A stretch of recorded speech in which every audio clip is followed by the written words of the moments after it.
dan sembahmu. Ku persembahkan korban syukurku yang terbaik bagimu. Saat ku masuk ke hadiratmu, ku tersungkur dan sembahmu.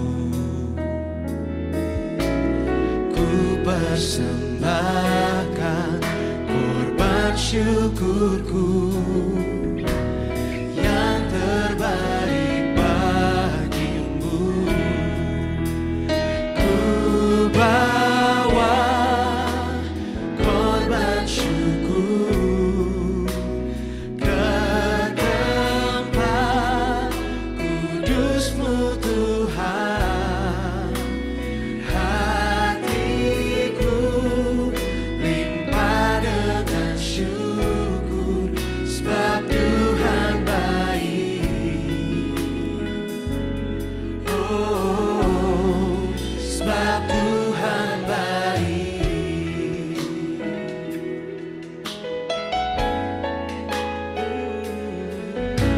Saat ku masuk ke hadirat-Mu, ku tersungkur dan sembah-Mu.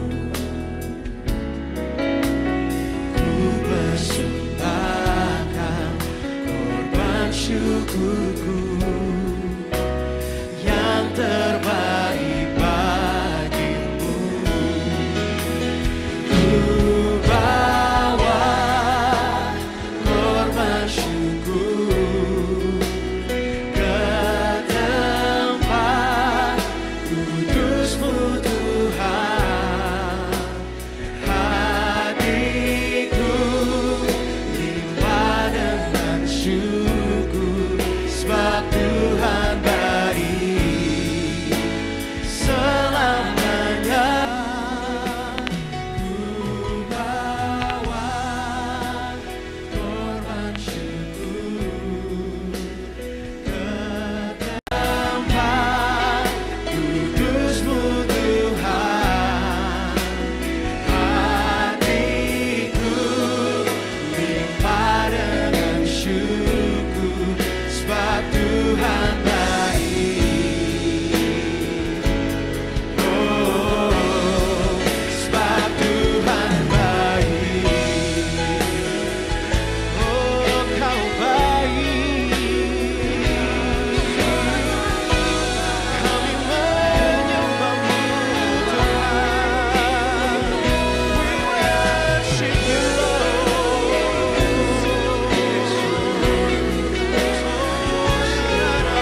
tangan kami, Tuhan. Untuk kami bersyukur atas berkat anugerah yang limpah dalam kehidupan kami. Kami berterima kasih buat penyertaan Tuhan yang sungguh ajaib dan luar biasa dalam kehidupan kami. Oh, haleluya, ditinggikan namamu Tuhan. Dan kami percaya ketika kami menyembah Engkau, kami dibaharui. Ketika kami bawa korban syukur kami dikuatkan. Ketika kami bawa korban syukur kami, maka Engkau adalah setia dan adil. Ketika kami mengaku dosa kami, Engkau mengampuni kesalahan pelanggaran kami. Oh, haleluya, Jesus. Roh Kudus berkuasa bekerja dalam kehidupan kami sehingga kami dapat membuang segala manusia lama kami untuk hidup di dalam manusia baru yang diberkati oleh Tuhan. Terima kasih Bapa di surga. Kami sambut syukur berkat-berkat Tuhan yang melimpah pada pagi hari ini. Kami siap mendengarkan sabda firman-Mu Bapa dalam nama Yesus Tuhan. Semua yang diberkati Tuhan sama-sama katakan haleluya, haleluya, haleluya. Amin. Selamat pagi, shalom sahabat GSS yang diberkati oleh Tuhan Yesus Kristus. Jangan pernah kita datang ke hadirat Tuhan dengan tangan kosong, tapi bawalah sesuatu. Sebab ketika kita masuk di dalam hadirat Tuhan, kita menerima segala yang baik daripada Tuhan. Jangan kita datang dengan tangan kosong, jangan kita datang tanpa membawa apa-apa, tapi bawalah syukur sebagai korban pujian dan penyembahan yang berkenan di hadapan Tuhan. Amin. Pagi hari ini kita akan belajar kebenaran firman Tuhan tentang korban yang berkenan dari Imamat 1 hingga Imamat yang kelima. Dari Imamat 1 hingga Imamat kelima kita akan belajar ada 5 macam korban yang disebutkan di dalam Imamat 1 hingga Imamat 5. Yang pertama korban bakaran, yang kedua korban sajian, yang ketiga korban keselamatan, yang keempat korban penghapus dosa, yang kelima korban penebus salah.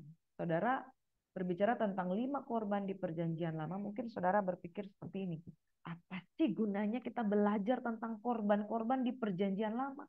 Bukankah itu sudah dihapuskan dan sudah digantikan dengan pengorbanan dari Kristus Yesus? Saudara yang diberkati oleh Tuhan Yesus Kristus, ratusan tahun korban ini tetap diadakan, dilakukan oleh bangsa Israel, bahkan sampai ribuan tahun lamanya. Kenapa? Dengan mereka menjaga tentang ketetapan ini hari demi hari. Nilai tentang korban ini itu ditanamkan di dalam setiap hati orang yang mau percaya kepada Allah Yahweh, kepada Tuhan Yesus Kristus, bahwa korban ini adalah sesuatu yang diperintahkan Tuhan. Wujudnya di dalam perjanjian baru adalah di dalam Kristus Yesus. Pentingkah kita belajar tentang korban? Sangat penting. Mengapa? Supaya kita tidak menyia-nyiakan pengorbanan Tuhan Yesus Kristus. Kita pikir satu orang sudah mati dan menyelamatkan seluruh umat manusia, sudah selesai. Yang penting bagi saya adalah tetap percaya kepada Tuhan. Saudara, kalau tanpa kita memahami bahwa Tuhan menanamkan nilai tentang arti korban yang berkenan di hadapan Tuhan selama ratusan tahun dan ribuan tahun yang lalu, kita tidak akan dapat menghargai pengorbanan Tuhan Yesus yang sudah menyempurnakan semua korban yang harus dilakukan di zaman perjanjian lama. 5 korban tersebut, korban bakaran, korban sajian, korban keselamatan, korban penebus dosa, korban penghapus dosa, dan korban penebus salah. Semuanya itu dirangkumkan di dalam keselamatan yang sudah dibayar lunas oleh Tuhan Yesus Kristus. Tidakkah kita dapat mengucap syukur karena dari semua 5 korban yang begitu banyak ini sudah disatukan di dalam pengorbanan Tuhan Yesus Kristus. Artinya adalah betapa kita tidak bisa tidak bersyukur. Kita harus bersyukur atas kemurahan Tuhan. Dan bagaimana hidup kita orang-orang yang diselamatkan di dalam perjanjian baru. Sudahkah engkau memiliki rasa syukur untuk mempersembahkan korban satu kali untuk selama-lamanya melalui pengorbanan dari Tuhan Yesus Kristus, di mana dulu harus diserahkan lembu tambun, kambing atau domba, darah anak domba Allah yang kudus, dan semuanya itu saudara yang diberkati oleh Tuhan Yesus Kristus merupakan sebuah rangkuman pengorbanan, namanya korban. Berarti ada yang dikorbankan. Idul Adha aja, saudara, ya, saudara-saudara kita menyerahkan hari raya korban itu hanya 1 kali di dalam 1 tahun, hari raya kurban. Dan korban yang diberikan itu adalah korban yang terbaik yang mereka berikan. Nah, saudara yang diberkati oleh Tuhan Yesus Kristus, korban yang berkenan di hadapan Tuhan. Wujud dari korban itu sesungguhnya adalah Yesus Kristus. Kalau dulu kita mengenal dengan yang namanya korban dari lembu, sapi, kambing, domba, merpati, hewan tekukur, tepung sajian yang terbaik. Dan hari ini korban itu sudah disempurnakan dalam Kristus Yesus. Pertanyaan yang kedua, tadi pertanyaan yang pertama, pentingkah kita membahas tentang korban? Penting, supaya kita tahu mensyukuri korban yang sempurna yang sudah Tuhan kerjakan. Yang kedua, apakah kita masih lagi mempersembahkan korban, sementara Yesus sudah sempurna menyelesaikan korban itu? Pentingkah saudara kita masih memberikan korban persembahan di hadapan Tuhan? Nanti jawabannya sebentar setelah kita renungkan firman Tuhan pada pagi hari ini. Di dalam pelajaran tabernakel ada ruangan maha suci, di depannya ada ruang suci, di halaman ada kolam pembasuhan, ada mezbah korban bakaran. Urut-urutannya di depan mezbah korban bakaran itu diawali dengan masuk pintu gerbangnya. Hari-hari ini kita berkata, masuk gerbangnya bersyukur dengan penuh pujian. Amin. Saudaraku yang diberkati oleh Tuhan Yesus Kristus, masuk melalui pintu gerbang. Di depan pintu gerbang ada mezbah korban bakaran. Di dalam halaman ini, mezbah korban bakaran itu harus dipersembahkanlah korban-korban yang berkenan di hadapan Tuhan. Ada korban bakaran.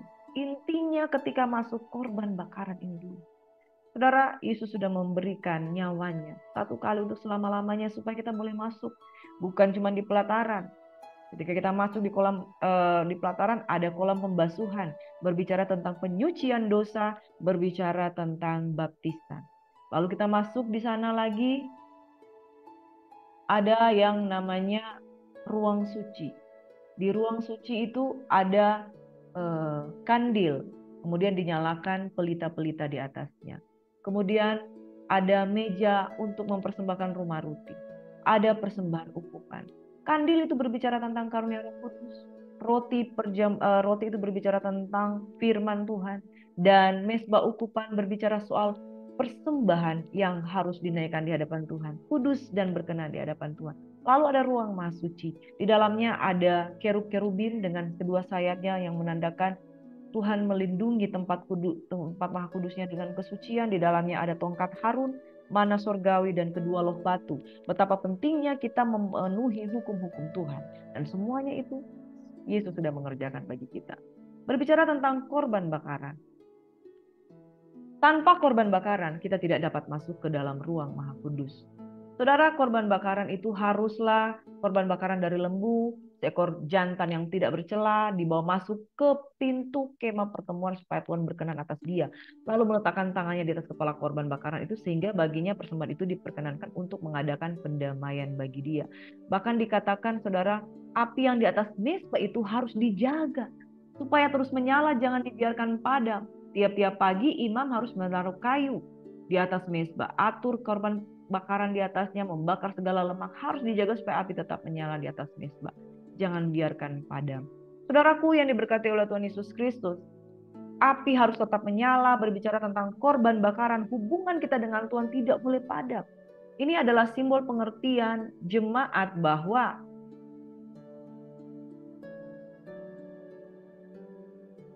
mereka seharusnya umat manusia sudah binasa. Tapi korban bakaran juga sekaligus menjadi pernyataan syukur karena telah diperdamaikan kembali dengan Allah. Caranya dengan membawa ternak terbaik dan sebelum disembelih tangan pemilik harus diletakkan di atas kepala binatang itu. Kenapa tangan pemilik harus diletakkan di atas kepala binatang itu? Artinya dosanya itu ditimpakan kepada kepala binatang itu. Bukankah firman Tuhan berkata dosa umat manusia itu ditimpakan kepada anak domba Allah yaitu Yesus Kristus Tuhan. Jadi seluruh dosa umat manusia itu ditimpakan kepada hewan kurban tersebut. Nah, saudara, di dalam kurban-kurban bakaran ini ada 4 bagian tubuh ternak yang dipersembahkan sebagai korban bakaran. Ada kepala, ada lemak, ada organ dalam atau jeroan, ada kaki. Kepala itu berbicara kami menawan segala pikiran dan menaklukkannya kepada Kristus. Juga kita harus menawan segala cara kita berpikir tentang perkara-perkara duniawi dan kesenangan duniawi. Saudara diberkati, ketika Yesus sudah menyelesaikan pekerjaan korban ini dengan sempurna, kita bukan berarti sudah lepas tangan, tetapi bagian dari korban Yesus sudah ditimpakan kepada dia segala dosa umat manusia. Tapi kita yang sudah menerima keselamatan, menerima penebusan dari Tuhan, kepala ini, pikiran ini harus dikuduskan. Dan kemudian yang kedua, organ tubuh yang harus diserahkan sebagai korban bakaran itu lemak. Lemak yang dipersembahkan melambangkan kemakmuran yang Tuhan berikan. Amsal 3 ayat 9 berkata, muliakan Tuhan dengan hartamu dan dengan hasil pertama dari segala penghasilanmu. Lalu ada organ-organ dalam jeroan yang melambangkan perasaan yang paling dalam, bagian kita yang paling dalam. Di Kisah Rasul 17 ayat 11 berkata, orang-orang Yahudi di kota itu lebih baik hatinya. Saudara, Tuhan melihat hati. 2 Tesalonika 3 ayat 3 dikatakan, Tuhan adalah setia, ia akan menguatkan hatimu dan memelihara kamu terhadap yang jahat. Dan dikatakan di dalam 1 Samuel 16 ayat 7, Tuhan melihat hati. Amin, Tuhan melihat hati. Saudara, Tuhan melihat kedalaman hati kita ketika kita mempersembahkan hidup kita. Tuhan memperhitungkan motivasi kamu. Saudara, baru organ yang keempat itu adalah kaki. Kaki berbicara perjalanan rohani kita. Di dalam 2 Timotius 4 ayat 6-8 dikatakan Rasul Paulus, mengenai diriku, darahku sudah mulai dicurahkan sebagai persembahan dan saat kematianku sudah dekat. Aku telah mengakhiri pertandingan dengan baik, aku telah mencapai garis akhir dan aku telah memelihara iman dan sekarang tersedia bagiku mahkota kehidupan. Saudara, perjalanan kita pastikan berjalan dengan Tuhan. Tuhan sudah menyelesaikan segala korban yang ada, namun bukan berarti kita tidak lagi mempersembahkan korban. Tetapi pikiran, yaitu kepala, yaitu pikiran, lemak, yaitu harta kita, organ dalam, yaitu berbicara perasaan kita, dan kaki kita berbicara tentang perjalanan hidup kita mengiring Tuhan. Itu harus setia sampai dengan pada akhirnya. Amin.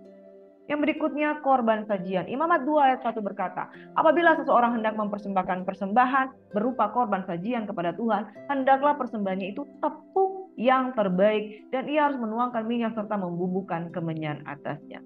Saudara, korban sajian itu berbicara tentang apa? Korban ini dipersembahkan setelah mendapatkan nafkah. Zaman itu ada 2 macam nafkah, pertanian dan kedua peternakan. 1/10 hasil terbaik dipersembahkan untuk Tuhan.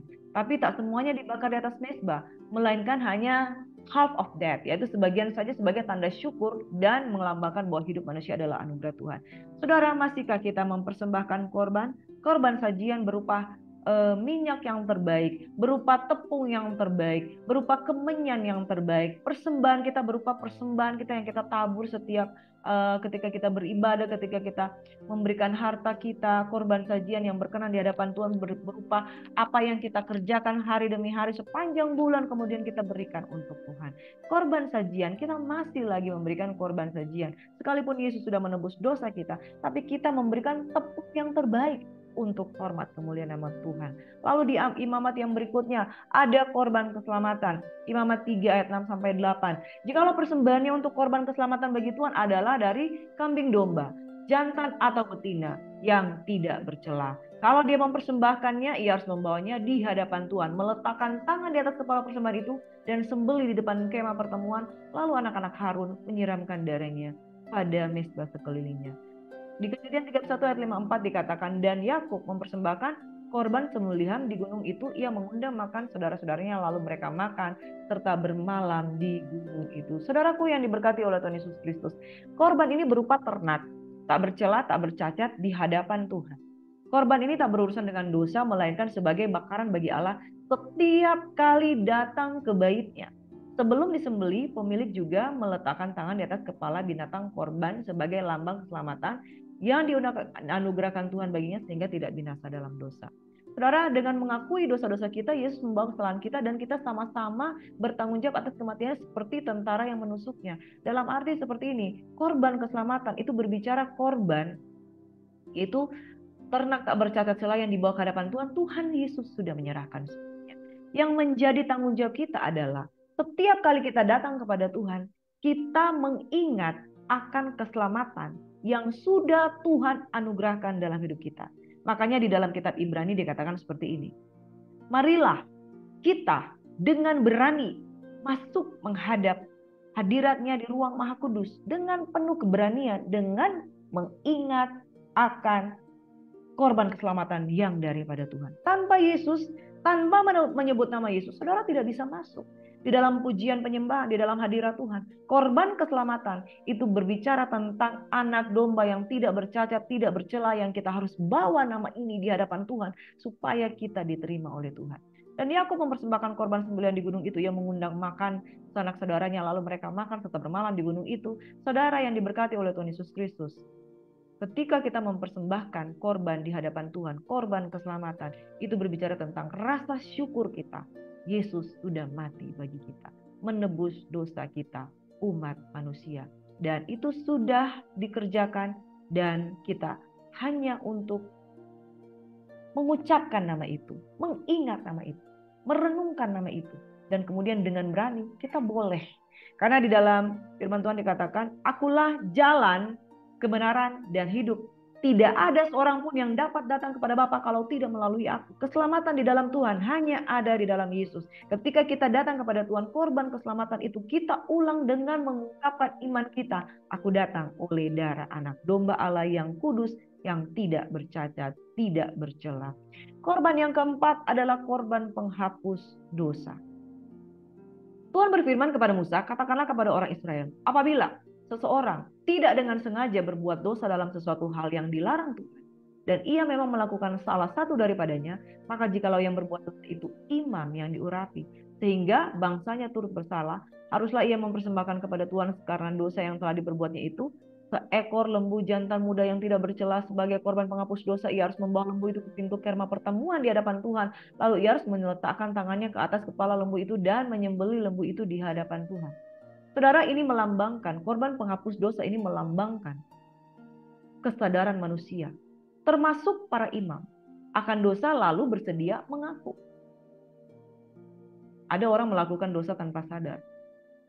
Setelah kita menyadari itu dosa, ini waktunya kita mengaku. Korban tersebut berupa lembu jantan muda yang disembelih dan dibakar di atas mezbah, namun hanya lemak, isi perut, buah pinggang, serta umbai hatinya sebagai bagian yang terharum.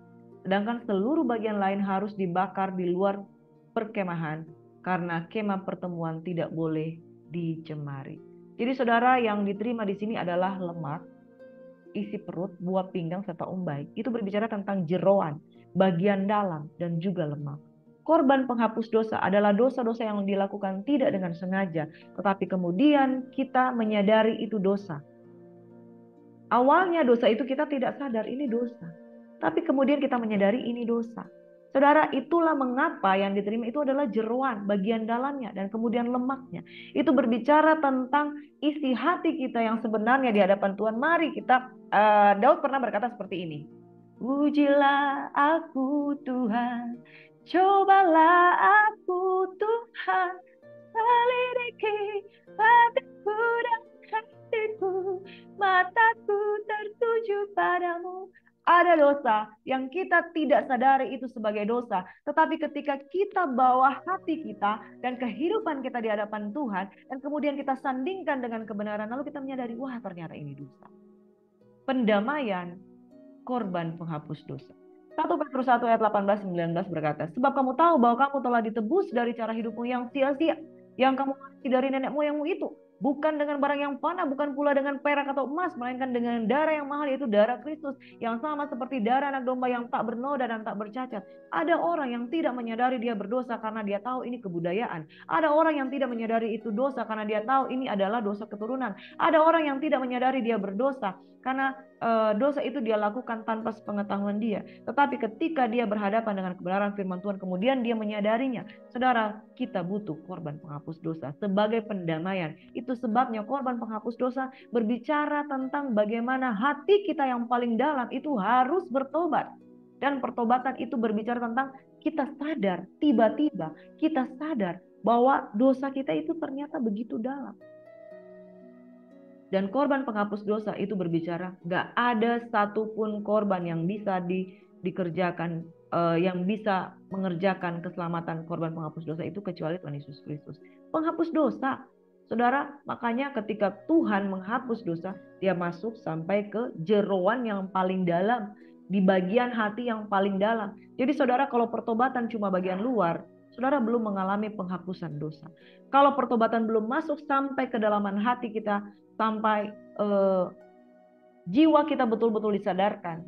Sama seperti Daud, jiwanya betul-betul disadarkan sampai dia begitu takut kehilangan dengan hadirat Tuhan. Karena penghapusan dosa itu udah masuk sampai jeroan hatinya yang paling dalam. Sudah masuk sampai kepada pengertiannya yang paling dalam.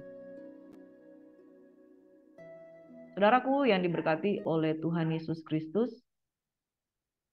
mari kita menyadari kita butuh penghapusan dosa dan Tuhan sudah mengerjakan itu.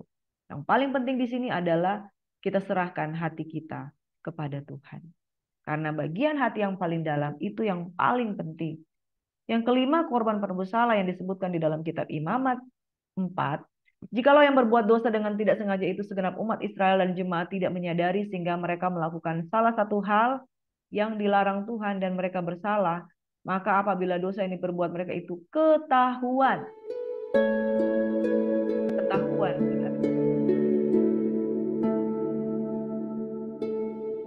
Ya. Haruslah jemaat itu mempersembahkan seekor lembu jantan. Ya.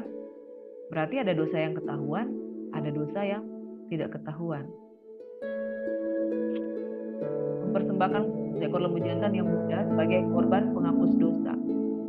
Lembu itu harus dibawa mereka ke depan pintu kemah pertemuan.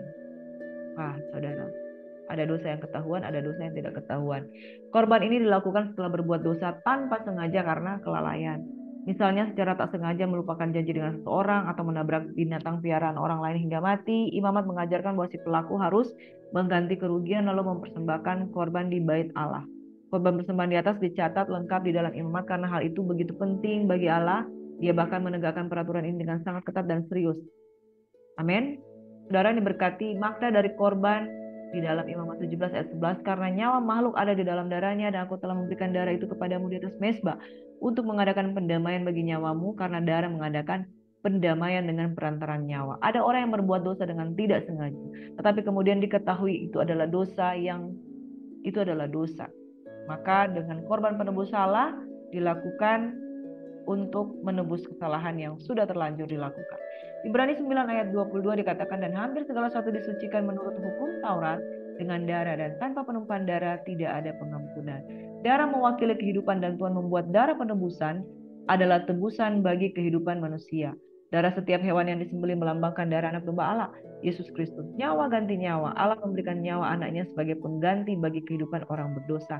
Saudara, kalau orang melakukan dosa yang tidak sengaja, mereka bisa saja dihukum. Tapi kemudian karena mereka tidak sengaja, maka dikorbankanlah darah hewan-hewan, kemudian menjadikan penebusan bagi mereka sebagai pendamaian di hadapan Tuhan. Saudara yang diberkati oleh Tuhan Yesus Kristus, arti korban persembahan ini semuanya adalah persembahan merupakan gambaran keseriusan dan ketergantungan manusia kepada Tuhan. Amin. Sebab persembahan itu menunjukkan bahwa kita butuh Tuhan nih. Makanya kita seperti mempersembahkan sesuatu. Nah, Tuhan tahu manusia tuh tidak mampu mempersembahkan korban yang layak. Itu sebabnya dia membuat satu jalan keselamatan melalui putranya yang tunggal, Tuhan Yesus Kristus. Yang berikutnya, persembahan menjadi media untuk mengingatkan bahwa manusia membutuhkan Tuhan di tengah rusaknya dunia ini. Manusia membutuhkan kebijaksanaan, anugerah, kasihan dan berkat dari Tuhan. Yang terakhir, persembahan bukanlah sembarang persembahan, melainkan sebuah korban yang begitu berharga. Karena itulah Allah memerintahkan agar manusia mempersembahkan korban yang terbaik. Saudaraku yang diberkati oleh Tuhan Yesus Kristus. Kesimpulan firman Tuhan pada pagi hari ini adalah Yesus sudah menyerahkan nyawanya untuk menebus dengan sempurna karena kita tidak mampu memberikan persembahan dengan sempurna. Yang kedua, apakah kita masih perlu mempersembahkan korban? Perlu, saudara. Karena semua persembahan yang dilambangkan dari korban bakaran, korban sajian, korban keselamatan, korban penebus salah, korban penghapus dosa, itu semuanya adalah lambang tentang kenyataan bahwa tentang Yesus Kristus yang akan menyempurnakan itu.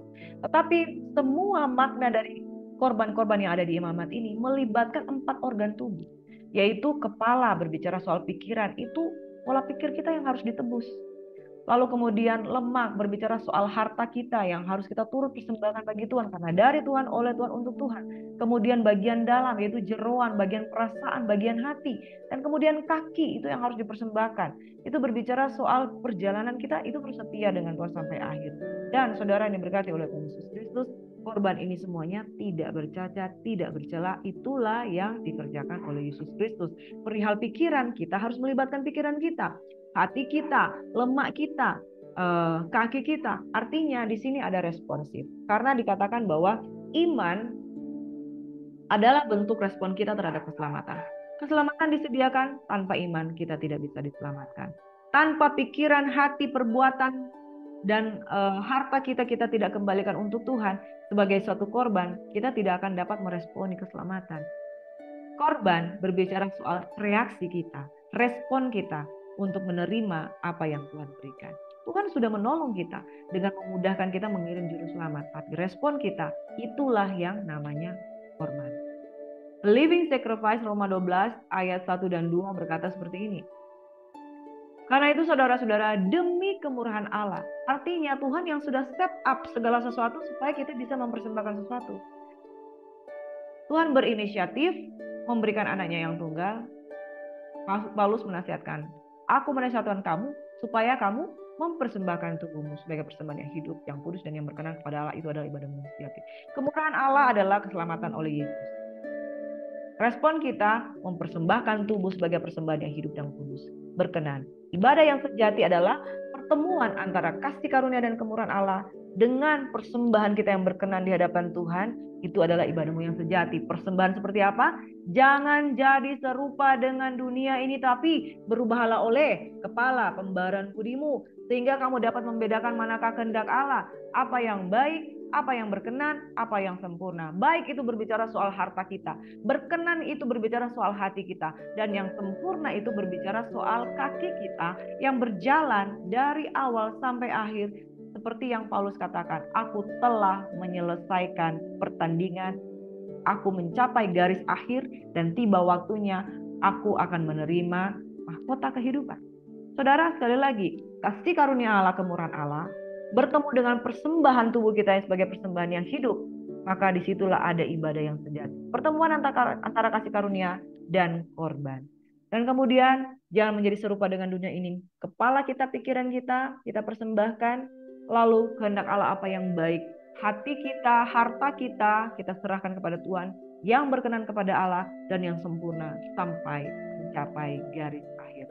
Tuhan Yesus memberkati kita semua. Ingat, persembahan itu masih ada sebagai wujud kita meresponi kemurahan Allah. Amin. Mari satu dalam doa. Bapa di surga, kami bersyukur kami boleh menerima kebenaran firman Tuhan ini, belajar tentang 5 korban, korban bakaran, korban sajian, korban keselamatan, korban penghapus dosa, korban penebus salah, menyadari bahwa kami tidak dapat hidup tanpa anugerah Tuhan yang memberikan kami keselamatan secara cuma-cuma. Respon kami adalah mempersembahkan tubuh kami, kepala, pikiran, hati, perbuatan kami, harta kami, dan perjalanan kaki kami setia dengan Tuhan sampai akhir, sampai kami mendapatkan bahwa Allah sungguh menyempurnakan keselamatan di dalam Kristus Yesus, dan kami menerima semua yang baik. Kami bersyukur di dalam korban kami tahu, kami menyadari bahwa Yesus sudah membuat yang terbaik bagi kami. Itu sebabnya tidak ada alasan untuk tidak mengucap syukur, sebab apa yang Kau adakan bagi kami itu luar biasa adanya. Terima kasih Bapa di surga. Kami sambut syukur berkat-berkat firman Tuhan pada pagi hari ini. Kami terima berkat Tuhan. Tuhan memberkati, melindungi, Tuhan menyertai, memimpin kami dalam keselamatan, dan Tuhan menasihatkan kami bersembahkan persembahan yang hidup, kudus, dan berkenan kepada Tuhan demi kemurahan Allah. Itu adalah ibadah yang sejati. Pertemuan antara kasih karunia Allah dan respon kami mempersembahkan hidup kami. Kami terima berkat-Mu dengan ucapan syukur. Hari ini kami diberkati, kami diberkati, kami diberkati, kami lebih daripada pemenang. Dalam nama Yesus Tuhan, kami bersyukur, kami berdoa. Haleluya. Amin.